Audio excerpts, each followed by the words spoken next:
ప్రపంచవ్యాప్తంగా 59 కోట్ల మంది, మన దేశంలో 9 కోట్ల మంది మధుమేహంతో బాధపడుతున్నారని ప్రపంచ ఆరోగ్య సంస్థ వెల్లడించింది.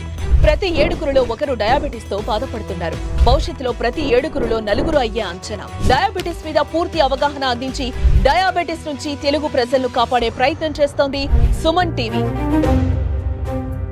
ఇంట్లో ఒకవేళ మనం షుగర్ చెక్ చేసుకుంటున్నాము అంటే కనుక ఎలాంటి జాగ్రత్తలు ఎలాంటి టైమింగ్స్లో చేసుకోవాలి అనేది ఎర్లీ మార్నింగ్ ఫాస్టింగ్ అండి. అంటే నిద్ర లేవగానే ఏమీ తినక ముందు ఒకసారి షుగర్స్ చెక్ చేసుకోమంటాము. అలానే మళ్ళీ తిన్న తర్వాత 2 గంటలకి, గంటన్నర నుంచి 2 గంటల వరకు, అది పోస్ట్ బ్రేక్ఫాస్ట్ అవ్వచ్చు, లేకపోతే భోజనం తర్వాత అవ్వచ్చు, లేకపోతే డిన్నర్ కన్నా ముందు కూడా అవ్వచ్చు. కొంతమంది పేషెంట్స్లో ఏంటంటే మాకు ఇంట్లో వచ్చే షుగర్ రీడింగ్స్కి 3 months యావరేజ్ HbA1cకి మ్యాచ్ అవ్వదన్నమాట. అలా మ్యాచ్ అవ్వనప్పుడు ఏంటంటే ఎక్కడైనా ఒక చిన్న పాయింట్ ఆఫ్ టైంలో మనకి ఎక్కడైనా షుగర్స్ రేజ్ అవుతున్నాయా అనే డౌట్ ఉన్నప్పుడు ఫాస్టింగ్ అయితే కంపల్సరీ ప్రతిసారి చెక్ చేసుకోమంటాము. ఒక్కొక్కసారి బ్రేక్ఫాస్ట్ తర్వాత చెక్ చేసుకుంటే, ఒకసారేమో లంచ్ తర్వాత చెక్ చేసుకోమంటాం, ఒక్కొక్కసారేమో డిన్నర్ కన్నా ముందు. అంటే ఎక్కడైనా పాకెట్స్ ఆఫ్ హైపర్ గ్లైసిమియా, అంటే ఎక్కడైనా హై షుగర్స్ ఎక్కడైనా 1 or 2 hours ఎక్కడైనా ఎక్కువ ఉంటున్నాయి అని చెప్పేసి మనకి ఏమైనా డౌట్ ఉంటే కనుక ఇలా వేరియస్ టైమింగ్స్ లో చెక్ చేసుకోమంటాం. లేదు కామన్ గా ఊరికి అసలు మన షుగర్ కంట్రోల్లో ఉందా లేదా, లేకపోతే మనకి ఏమైనా షుగర్ వచ్చిందా అనే మన డౌట్ ఉంటే చెక్ చేసుకోవాల్సింది 2 సార్లు అండి. ఒకటి ఏంటంటే ఫాస్టింగ్, ఏమీ తినక ముందు, టీ కాఫీ కూడా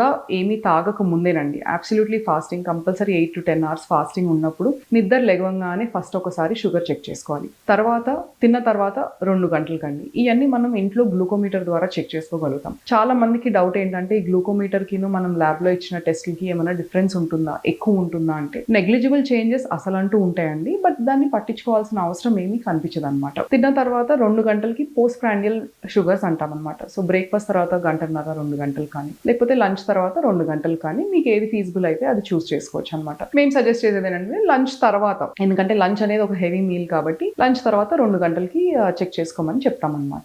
ఇది చెక్ చేసుకునేటప్పుడు మనము జనరల్గా గ్లూకోమీటర్స్ వాడతామండి. 3rd finger కానీ, అంటే మిడిల్ ఫింగర్ కానీ, 4th finger కానీ నీట్గా క్లీన్ చేసుకుని, ఆల్కహాల్ కానీ లేకపోతే స్టెరిలియంతో కానీ ఏదైనా నీట్గా క్లీన్ చేసుకుని, అది క్లీన్ చేసుకున్న తర్వాత స్పిరిట్తో కానీ దీంతో క్లీన్ చేసుకున్న తర్వాత అది డ్రై అయిన తర్వాత చిన్న ప్రిక్తో ఒక బ్లడ్ డ్రాప్, ఆ బ్లడ్ డ్రాప్ని క్లీన్ చేసేసిన తర్వాత సెకండ్ బ్లడ్ డ్రాప్ని గ్లూకోమీటర్ ద్వారా టెస్ట్ చేసుకోమని చెప్తామన్నమాట. ఇదేం పెద్ద పెయిన్ఫుల్ ప్రొసీజర్ లేకపోతే లాంగ్ ప్రొసీజర్ కాదండి. డే మొత్తంలో సుమారుగా ఒక 1 minute మనకి టైం పడుతుంది అంటే ఇది చెక్ చేసుకుంటానికి. ఒకవేళ ఏమన్నా రీడింగ్స్ నార్మల్ అంటే 100, 110 ఉన్నాయి అనుకోండి, ఏమీ భయపడాల్సిన అవసరం ఉండదు. షుగర్ లేని వాళ్ళకి 120, 130 కన్నా ఫాస్టింగ్ లో ఎక్కువ కనిపిస్తోంది అని అంటే కనుక జాగ్రత్త పడాల్సి వస్తుంది. తిన్న తర్వాత 180, 190, సుమారుగా 190 వరకు ఒప్పుకుంటామండి. 190 కన్నా ఎక్కువ ఉంటే మాత్రం జాగ్రత్తలు తీసుకోవాల్సి వస్తుంది. లేదు ఆల్రెడీ షుగర్ ఉంది, షుగర్ మెడిసిన్స్ మీద ఉన్న వాళ్ళకి ఫాస్టింగ్ 100, 110, తిన్న తర్వాత సుమారుగా 170 to 180 లెవెల్స్ వరకు ఒప్పుకుంటాము. డయాబెటిక్ పేషెంట్స్ లో మనము షుగర్ ఫుడ్స్ కానీ లేకపోతే తీపి వస్తువులు కానీ తినద్దని చెప్తామండి. దాంతోపాటు చాలా మందికి చాలా క్వశ్చన్స్ ఉంటాయి. అంటే కొంతమంది మామిడికాయ తినచ్చా, లేకపోతే అరటిపండు తినచ్చా, లేకపోతే ఆరెంజ్ తినాలా, లేకపోతే యాపిల్ తినచ్చా అని చెప్పేసి మెయిన్ ఫస్ట్ మమ్మల్ని అడిగే క్వశ్చన్స్ ఫ్రూట్స్, ఎలాంటి ఫ్రూట్స్ తినగలుగుతాము అని. మనకి హై గ్లైసిమిక్ ఇండెక్స్ ఉన్న ఫ్రూట్స్ వచ్చి బనానా, సీతాఫలం, చిక్కు, గ్రేప్స్, మామిడికాయ, ఇలాంటి అయితే ఎట్టి పరిస్థితుల్లోనూ తినద్దు అని చెప్తామన్నమాట. Whole grain foods like millets, జొన్నలు, రాగులు, సజ్జలు, steel cut oats, barley, quinoa, దాంతోపాటు కొంచెం ప్రోటీన్ ఫుడ్ అంటే మీట్, చికెన్ కానీ, ఫిష్ కానీ, లేకపోతే ఎగ్స్ కానీ, దాంతోపాటు మళ్ళీ ఫైబర్ యాడ్ చేయడం అంటే మన కూరగాయలు. సో ఇవన్నీ కలిపి తిని వాళ్ళు షుగర్ కంట్రోల్ చేసుకుంటాం. లేకపోతే ఆల్రెడీ డయాబెటిక్ హై మెడికేషన్ మీద ఉన్న వాళ్ళు ఈ కొంచెం లో గ్లైసెమిక్ ఇండెక్స్ ఫుడ్స్ తింటూ మెడికేషన్ అనేది కొంచెం తగ్గించుకోగలుగుతారు అనమాట. దీంతో పాటు మనం చిన్న మీల్స్, స్మాల్ మీల్స్ ఎక్కువ సార్లు తింటాము. వాకింగ్ అనేది, ఎలాంటి ఎక్సర్సైజ్ ఎంతసేపు చేయాలి అని చెప్పేసి చాలా మందికి చాలా డౌట్స్ ఉంటాయండి. కొంతమంది ఏమో జిమ్కి వెళ్ళొచ్చా అంటారు, కొంతమంది ఏమో వేరే పిలాటేస్ అంటారు, లేకపోతే వెయిట్ ట్రైనింగ్ చేయొచ్చా అని. మేము సజెస్ట్ చేసేది షుగర్ కానీ ఎనీ లైఫ్ స్టైల్ డిజార్డర్స్ ని కంట్రోల్ చేయడానికి ఎనీ టైప్ ఆఫ్ కార్డియో, అది walking, running, jogging, cycling, Zumba, aerobics, లేకపోతే స్విమ్మింగ్, ఇలాంటి ఏదన్నా సరే ఒక 40 to 45 minutes డైలీ, వీక్ లో ఒక 5 days అన్నా చేసి మిగతాది ఒకవేళ మీకు ఏమైనా చేయబుద్ధి అయితే కనుక అది చేయొచ్చు. కానీ ఇది మాత్రం మ్యాండేటరీగా వీక్ లో ఒక 5 days ఫాలో అవ్వాలి వస్తుంది. ఇవన్నీ చేసుకుంటూ రెగ్యులర్ గా మనం టైమింగ్స్ ప్రకారం మెడిసిన్స్ వేసుకుని షుగర్ కంట్రోల్లో ఉందా లేదా అనేది రెగ్యులర్ గా చెకప్స్ చేయించుకుని ఈ రిపోర్ట్స్ మన ఫిజిషియన్ కి చూపించుకుంటూ వాళ్ళ సలహా తీసుకుంటూ షుగర్ ని కంట్రోల్లో ఉంచుకోవచ్చు. డయాబెటిక్ మెడికేషన్స్ అనేది ఇర్రెగ్యులర్ గా తీసుకుంటాం, లేకపోతే వాళ్ళ నేను అన్నం తినలేదు నా షుగర్ కంట్రోల్లోనే ఉంటుంది అని చెప్పి టాబ్లెట్స్ స్కిప్ చేయడం, లేకపోతే ఏదో పార్టీకి వెళ్ళాము కొంచెం ఫుడ్ ఎక్కువ తీసుకున్నాము అని చెప్పి ఒక టాబ్లెట్ ఎక్స్ట్రా వేసుకుంటాం. ఈ టాబ్లెట్స్ కన్నా కూడా ఇన్సులిన్ వాడే వాళ్ళలో మనం వాళ్ళకి కావాల్సిన డోస్ అంటే రోజు 10 యూనిట్స్ తీసుకునే వాళ్ళు ఇవాళ నేను అన్నం తినలేదు, లేకపోతే వాళ్ళు ఒక 10 minutes వాకింగ్ ఎక్కువ చేశాను అని చెప్పి ఒక 4 యూనిట్స్ తక్కువ తీసుకుంటాము,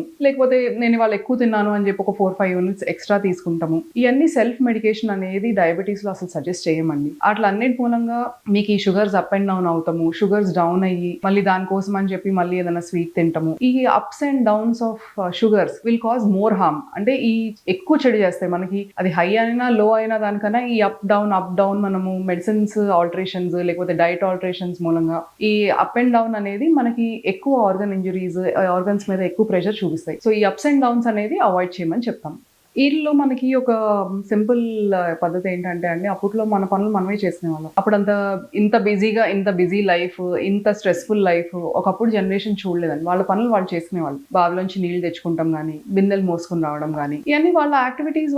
వాళ్ళు తినే ఫుడ్ కూడా అంటే వాళ్ళు అప్పట్లో హోల్ గ్రెయిన్, మనలాగా ప్రాసెస్డ్ ఫుడ్, ఇప్పుడులాగా సూపర్ మార్కెట్లోంచి తింటాలు, ఈజీలీ యాక్సెసిబుల్ ఫుడ్స్. దాంట్లో అసలు ఏముంది, ఎన్ని క్యాలరీస్ ఉన్నాయి అసలు ఏమీ లేకుండా ఇంట్లో చేసుకున్న ఫుడ్, ఇంట్లో పండించుకుని ఇంట్లో వంట చేసుకుని తినే ఫుడ్స్ తింటూ వాళ్ళు ఇంట్లో యాక్టివిటీస్ అంటే ఇప్పుడు కల్లాపు జల్లటం కానీ, లేకపోతే ఇల్లు తుడుచుకుంటాం కానీ, ఇవన్నీ అప్పట్లో వాళ్ళు చేసిన కార్డియోస్ అనమాట. అన్ని కార్డియో యాక్టివిటీ కింద కన్సిడర్ చేస్తాం. లేకపోతే బిందెల్లో నీళ్లు తెచ్చుకుంటాం కానీ, ఇవన్నీ ఏంటంటే వాళ్ళని యాక్టివ్ గా ఉంచేవి. ఇప్పుడు ఒక చిన్న ఎగ్జాంపుల్, ఇప్పుడు ఎవరు రుబ్బుతున్నారండి అసలు మనకి ఈ కాలంలో పిండి రుబ్తం అనేది చూడము. ఏంటంటే ఎవరి కాలం బిజీ. ఒకవేళ బిజీ లైఫ్ స్టైల్లో మనకి ఒకవేళ 10-15 minutes టైం దొరికితే మనం జిమ్కి వెళ్ళి ఏదైనా యాక్టివిటీ చేద్దాము అనే ఆలోచనే తప్ప మన డైలీ కోర్ యాక్టివిటీస్ లో చాలా కార్డియో ఉంటుంది అనేది అసలు మనము జనరేషన్స్ కొద్దీ దాన్ని మర్చిపోతున్నాం. ఇప్పుడు న్యూ నార్మ్ మనకి స్మోకింగ్ ఎంతైతే హార్మ్ చేస్తుందో, ఇప్పుడు ఐటీ కానీ లేకపోతే ఇప్పుడు న్యూ జనరేషన్ చేసే జాబ్స్ లో సిట్టింగ్ అంటే కూర్చోవడం అనమాట. ఒక చోట కూర్చుని చాలా మంది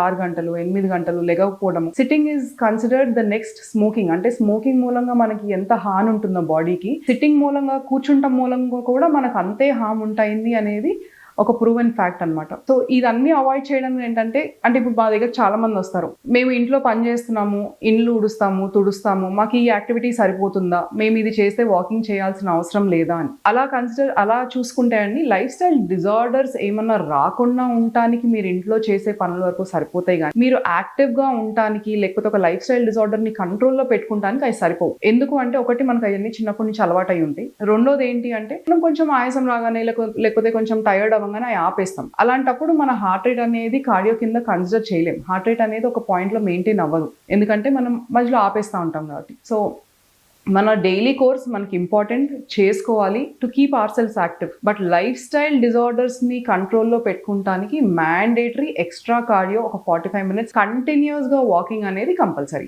ఇప్పుడు వాకింగ్ సింపుల్ ఎగ్జాంపుల్ అండి, మన దగ్గర నుంచి సూపర్ మార్కెట్ ఒక 10 నిమిషాలు ఉంటుంది.